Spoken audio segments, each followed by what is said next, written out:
சுருக்கி கொடுக்குறாங்க, சாக போறாங்க. சில நாட்களில் வள்ளியம்மை வடிந்து விட்டார். காந்தியர்கள் கண்களிலே கண்ணீர். வள்ளியம்மை தான் என் கண்களை திறந்து விட்டார். தமிழர்களை பார்க்கிற போது என் உறவுகள் என்றுதான் எண்ணுகிறேன். எனக்கு அகிம்சையை கற்றுத்தந்தவர்கள் தமிழர்கள் தான். ஒரு சாதாரண மோகன்தாஸை காந்தியாய் மாற்றியவர்கள் தமிழர்கள் தான். அதற்காகத்தான் நான் தமிழை கற்றுக்கொள்ள ஆசைப்படுகிறேன். அதற்காகத்தான் நான் திருக்குறளை கற்றுக்கொள்ள ஆசைப்படுகிறேன். என் பணிச்சுமை காரணமாக கற்றுக்கொள்ள முடியாமல் போயிற்று என்று வருத்தப்படுகிறார். எப்ப கேட்டாலும் சொல்லுவார், கற்க கசடர கற்பவை கற்றவில் நிற்க அதற்கு என்று ஒரு செய்தி சொல்லுங்க. இந்த பொருளைத்தான் சொல்றார். அவர் நடத்திய டால்ஸ்டாய் பண்ணையில் தமிழாசிரியருக்காக எவ்வளவு வேண்டுமானாலும் செலவழிக்க தயாராக இருந்தார். இந்தியாவுக்கு மகனுக்கு எழுதுகிறார்கள், நல்ல தமிழாசிரியர் அனுப்பி வைக்கிறது. வர்ற வரைக்கும் அவர்தான் தமிழாசிரியர். எண்ணி பார்க்கிறது.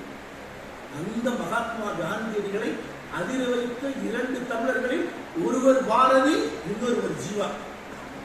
இன்னொரு பக்கத்தில் ஆசிரமத்துக்கு வர ஜீவா ஆசிரமத்துக்கு யாரு? காந்தியடிகள். அவரை பார்க்க கோடிக்கணக்கில் மக்கள் காத்து கிடக்கிறாங்க.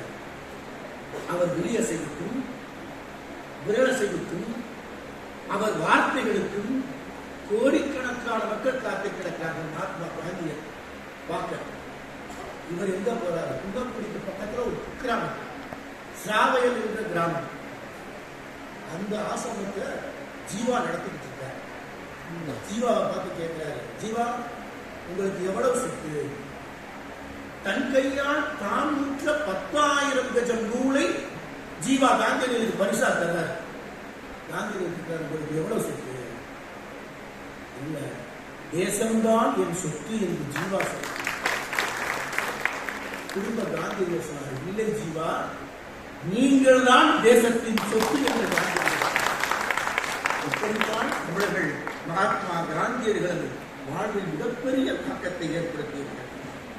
நம்ம சேதுபதிக்கு பாரதி உண்டு. அவர் எழுதியிருக்கிற நூல் பட்டியலுக்கே பாரதி நூலகம் என்று சொல்லலாம். நூற்றுக்கணக்கான பாரதி நூல்களை எழுதியிருக்கிறார்.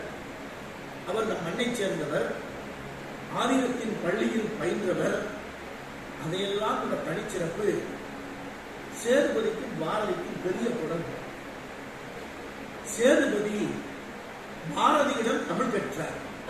அவர் கவிதை உலகத்தின் மூலம். பாரதியோ சேதுபதி பள்ளியில் தமிழ் பணி செய்தார் மதுரையில். இவர் பாரதியிடம் தமிழ் படித்தார், பாரதி கவிதைகளை. அவரோ மதுரை சேதுபதி பள்ளியில் தமிழாசிரியராய் தமிழ் பணி செய்தார். அருமையா சொல்லுவாங்க, 100 நாள் வேலை பார்த்தவருக்கு ஒரு சிலர். இப்பேற்பட்ட சிந்தனைகளை எல்லாம் இன்றைக்கு நாம் சிந்தித்து பார்க்க வேண்டும். வாவுசியுடன் கொடுத்திருக்கிறாங்க. வாவுசி சொல்லுவாரு, தமிழ்நாட்டில் 3 அணி. அப்பைய யாரு? பாரதி, வாவுசி, சுப்பிரமணிய சிவா. திரிசூலம். இந்தியாவிலும் ஒரு திரிசூலம். பிபின் சந்திர பாலா, லாலா லஜபதி ராய், அதற்கு பிறகு திலகர்.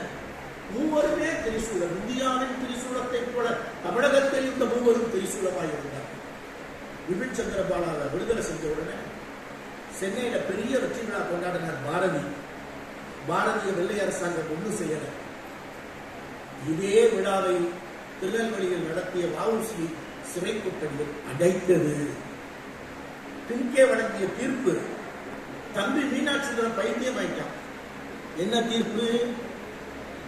வாவு சிதம்பரம் பிள்ளையின் எலும்பு கூடு கூட ராஜதுரோகமானது. இரட்டை ஆயுள் தண்டனை வழங்குற. சிறை கொடுமைகள் தாங்கிக் கொள்ள முடியல. தீர்ப்பை கேட்ட தம்பி அங்கே பைத்தியம் ஆயிட்டான். ஆடைகளை கிழித்துக் கொண்டார். எச்சு நிலைகளை போய் உணவை குறைத்தினார். இதே வாவுசி தான் சுதேசி கப்பல் ஓட்டினார். முதலில் பன்னாட்டு மூலதனத்தை எதிர்த்த முதல் சுதேசி வர்த்தக போராளி வாவுசி தான். 40,000 ஷேர் வாங்குறாரு.